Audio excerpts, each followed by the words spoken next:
students.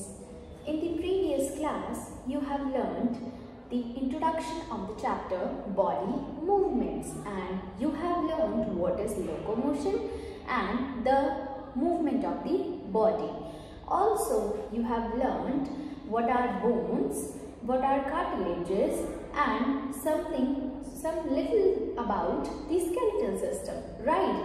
Today in this class, we will know more about the skeletal system, and also you have learned that what are joints and the different types of joints. In this class, we will learn more about the skeletal system and the bones or parts in our skeletal system. So, what is skeletal system? I have told you, skeletal system क्या होता है? Skeletal system एक framework है हमारी body का. क्या है? एक frame. So, अब framework की अगर हम बात करते हैं, तो आप अगर मॉडल बनाते हो हट का, तो सबसे पहले आप क्या करते हो? स्टिक्स अटैच करते हो, राइट? अब स्टिक्स अटैच करने के बाद ही आप उसके ऊपर काम करते हो. दैट इज जो भी ऊपर का भूसा होता है, हस्क होता है, वो आप उसके बाद में लगाते हो, है ना? देन ओनली द हट इज रेडी. अगर सिर्फ हस्क से आप ट्राई करोगे, जो भूसा होता है या फिर जो ब्रूम स्टिक्स होती हैं उसी से अगर आप ट्राई करोगे एक हट बनाने की, तो वो नहीं बनेगा. सबसे पहले क्या जरूरी होता है? एक स्ट्रक्चर बनाना हट का, राइट? आप जब तक स्ट्रक्चर नहीं बनाएंगे तब तक आपकी हट रेडी नहीं होगी और ना ही वो ब्यूटीफुल लगेगी. इन द सेम वे हमारी बॉडी में अगर स्केलेटल सिस्टम नहीं होगा, अगर ढांचा नहीं होगा, बोन्स का स्ट्रक्चर अगर नहीं बनेगा, तो हमारी बॉडी भी एक बीन बैग की तरह बनेगी. बीन बैग देखा होगा ना, वैसे पड़ा रहता है, उसके ऊपर जैसे मर्जी वैसे लेट जाओ. सो हमारी बॉडी भी एक बीन बैग की तरह हो जाएगी अगर स्केलेटल सिस्टम हमारी बॉडी में प्रेजेंट नहीं होगा. So in this class we will learn more about. Our skeletal system is made up of bones and cartilages combined together. Okay, in an adult human body, there are 206 bones. Okay, so अब जब कोई छोटा सा बच्चा होता है, उसके अंदर 300 बोन्स होती है. इट में वेरी 300 और 306.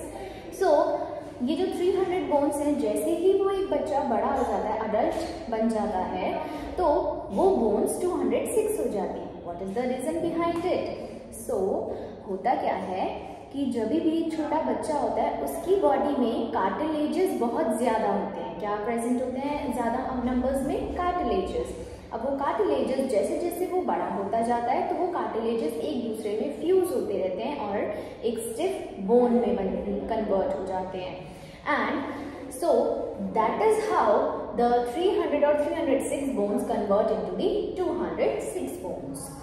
And also the cartilages, I told you about the bones. Bones are the hard structure of our body and cartilages are the soft structure of our body. Now, in the skeletal system, we are going to know about the different parts of the skeleton. This is our Mr. Skeleton and he is saying hi to all of you. I will tell you the parts we are going to study in this topic.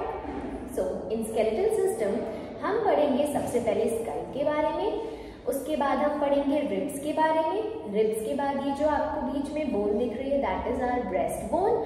फिर अगर मैं पीछे की तरफ देखूं, तो this is the long bone is known as the backbone. इसके बारे में पढ़ेंगे.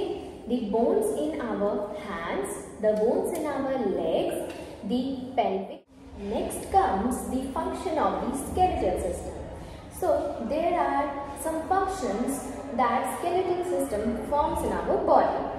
First function is that the skeletal system forms the framework of our body.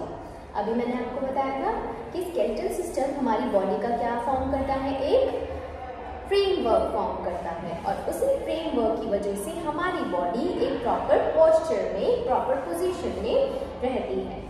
Then the second function comes that the skeletal system protects the delicate organs of our body and also keep the delicate delegate organs in their proper position. मतलब कि जो हमारा skeletal system है वो हमारी body के कुछ delicate organs को, डेलिकेट पार्ट्स को प्रोटेक्ट करके भी रखता है और साथ ही साथ उन्हीं डेलिकेट ऑर्गन्स को उनकी प्रॉपर पोजीशन में भी रखता है।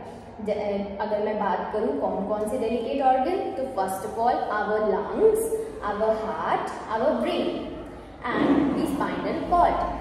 अगर मैं अपने ब्रेन की बात करूं तो स्कल जो है हमारा, यहाँ पे स्कल प्रोटेक्ट करता है हमारे ब्रेन को। अगर मैं बात करूं हमारे हार्ट और लंग्स की, तो हमारे जो रिब्स होती हैं वो केज लाइक स्ट्रक्चर प्रेजेंट होता है, वो हमारे हार्ट और लंग्स को प्रोटेक्ट करके रखती हैं। और अगर मैं बात करूं हमारे स्पाइनल कॉर्ड की, तो हमारी जो बैकबोन है वो बैकबोन हमारे स्पाइनल कॉर्ड को प्रोटेक्ट करके रखती है। देन अगर अगले फंक्शन की तरफ हम बढ़ें तो अगला फंक्शन हो जाएगा स्केलेटल सिस्टम का, that the skeletal system also give posture to our body. हमारी बॉडी को एक प्रॉपर पॉस्चर भी रखता है ना, जिससे कि हमारी पर्सनालिटी भी अच्छी लगती है। लाइक बैकबोन हमें अच्छी तरीके से बैठने में, एक अच्छा पॉस्चर क्रिएट करने में हेल्प करता है। अगर हमारी फ्रेमवर्क ही नहीं होती या स्केलेटल सिस्टम ही नहीं होता, क्या हम ठीक से चल पाते या फिर क्या हम बैठ पाते ठीक से? नो, ये सब पॉसिबल नहीं होता। तो that is our 3 function. Last function is the skeletal system alone can't walk. मतलब कि अगर सिर्फ स्केलेटल सिस्टम होगा बॉडी में तो क्या हम जो मूवमेंट्स कर पा रहे हैं, तो क्या वो मूवमेंट हो पाते? नहीं हो पाते। तो इन मूवमेंट को सपोर्ट करने के लिए किसकी भी जरूरत पड़ेगी? मसल्स की। और मसल्स की वजह से, मसल की मदद से हम कोई भी बॉडी मूवमेंट इजीली फॉर्म कर सकते हैं। So these were the function of the skeletal system. Now will come to the next topic is parts of a skeletal system. अब हमने पढ़ा what is skeletal system, function of skeletal system. अब हम देखेंगे कि पार्ट्स कौन कौन से होते हैं स्केलेटल सिस्टम के। तो the first one is the skull. सबसे पहला क्या आएगा? Skull. First of all we will read and then I will show you. Skull. Now we describe various parts of the skeletal system. The skull. The skull has 2 main parts. Skull में 2 main parts होते हैं, that is cranium and the second is facial bones. Cranium. The cranium provides a cover and protection to the brain. The bones of the cranium are flat and are held firmly in a zipper-like manner. Facial bones. The facial bones consist of the upper and lower jaw, a few other bones. The lower jaw is movable. The movement of this jaw enable us to eat, talk and sing. The skull also includes a pair of sockets. So, अब अगर मैं school की बात करूं तो school में हमारे 2 parts आते हैं। सबसे पहला आता है क्रेनियम और दूसरा आता है फेशियल बोन्स। तो सबसे पहले अगर क्रेनियम की बात करें तो हमारा जो ऊपर वाला हिस्सा होता है वो हमारा कहलाता है क्रेनियम। अब स्कल आप देख सकते हैं, ये हमारा ऊपर वाला पोर्शन क्या है? This is the skull. So in skull the upper portion is known as the cranium and these are joined with the help of zipper like bones. अब जो बोन्स होती है हमारी स्कल की, those are the immovable joints. Okay, so skull में ही मैंने आपको बताया हमारा जो स्कल है वो कौन से पार्ट ऑर्गन को प्रोटेक्ट करता है? हमारे ब्रेन को प्रोटेक्ट करता है। तो जो हमारा ब्रेन है उसको प्रोटेक्ट करने वाला काम कौन करेगा? क्रेनियम। क्रेनियम में काफ़ी छोटी छोटी फ्लैट बोन्स होती हैं जो कि जिपर लाइक मैनर में अटैच्ड होती हैं। अब अगर मैं फेशियल बोन्स की बात करूँ तो फेशियल बोन्स हमारी फेस के साइड में होंगी, फेस में होंगी। तो फेशियल बोन्स में हमारी एक तो आती है अपर जॉ और दूसरा आएगा लोअर जॉ। अब ये जो है पोर्शन, अब ये हमारा पूरा पोर्शन होगा अपर जॉ का और इसी के नीचे होती है हमारी lower jaw. So the upper jaw of the skull is immovable, यानी कि हमारा जो अपर एरिया है फेस का, फेशियल बोन्स का, वो इमूवेबल है, वो मूव नहीं करता। हमारी पूरी स्कल में अगर कोई मूवेबल जॉइंट है तो that is the lower jaw. आप देख सकते हैं अगर मैं बात कर रही हूँ तो सिर्फ और सिर्फ मेरी लोअर जॉ ही मूव कर पा रही है। So this is all about our skull. Next next comes our vertebrae or the backbone. So backbone अगर आप खुद भी टच करके देखेंगे तो you can feel your backbone. So in the backbone there are small ring-like structure. और मैंने आपको बताया था बैकबोन कौन से ऑर्गन को प्रोटेक्ट करती है हमारी बॉडी के, हमारे स्पाइनल कॉर्ड को प्रोटेक्ट करती है. तो let us read first.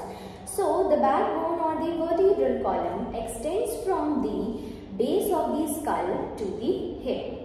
It consists of 33 small ring-like structures or vertebrae joined end to end. अब इसमें क्या बोला है, अगर मैं आपको दिखाऊं तो ये पीछे वाला पोर्शन है एंड ये जो आपको यहाँ पे इतनी लॉन्ग सी बोन दिख रही है जो यहाँ तक हमारे स्कल के बेस से लेके हमारे हिप तक एक्सटेंड हो रही है, दिस इज आवर वर्टिब्रे. अब इस वर्टिब्रे में हमारी small ring like structures present होती हैं जो कि एक दूसरे से कार्टिलेजेस की हेल्प से जॉइंट होती हैं और इसी वर्टिब्रल कॉलम की हेल्प से हम क्या कर पाते हैं, अपनी बॉडी को इजीली मूव करवा पाते हैं. And also our vertebrae protects our spinal cord. So अभी हमने बैकबोन देखी, उसके अंदर वर्टिब्रल कॉलम्स देखी. नाउ अब टोटल वर्टिब्रल कॉलम्स कितने होते हैं, 33 रिंग लाइक स्ट्रक्चर्स प्रेजेंट होंगे. तो अब हम आगे रीड करके देखते हैं वो कैसे कैसे डिवाइडेड होते हैं. The first 24 vertebrae are joined serially by elastic-like cartilage. जो first 23 vertebrae होंगे वो एक दूसरे से elastic-like cartilages से join. The main nerve cord passes through the hollow bony tube formed by the vertebrae. अभी मैंने आपको बताया वर्टिब्रल कॉलम किसको प्रोटेक्ट करती है, हमारे स्पाइनल कॉर्ड को. तो वो जो रिंग लाइक स्ट्रक्चर होते हैं उनके बीच में होती है स्पेसेस और उन्हीं स्पेसेस के बीच में से वो हमारी स्पाइनल कॉर्ड पास होती है. The 5 vertebrae of the hip are fused and inseparable. अगर मैं नीचे की 5 वर्टिब्रे दिखाऊं तो वो सारी 5 जो हैं वो कैसी होती है, एक दूसरे से अटैच्ड होती है, फ्यूज्ड होती है. एंड लास्ट की जो 4 वर्टिब्रेज होती हैं जो कि हमारे टेल वाले पोर्शन में होंगी वो भी कैसी होंगी, फ्यूज्ड होंगी और इनसेपरेबल. इनसेपरेबल का मतलब है कि उनको सेपरेट हम नहीं कर सकते, बट वो जो स्टार्टिंग की 24 है वो इनसेपरेबल और फ्यूज्ड नहीं होती. So this was our vertebrae. अब इसके आगे का पोर्शन हम पढ़ते हैं. The backbone has 5 region. हमारी बैकबोन में कितने रीजन होंगे, 5 regions. Starting from the top, these regions are, पहला रीजन हमारी बैकबोन में कौन सा होगा, neck, then comes chest, then comes belly, then comes hip, and the last region is tail. So this was all about our backbone.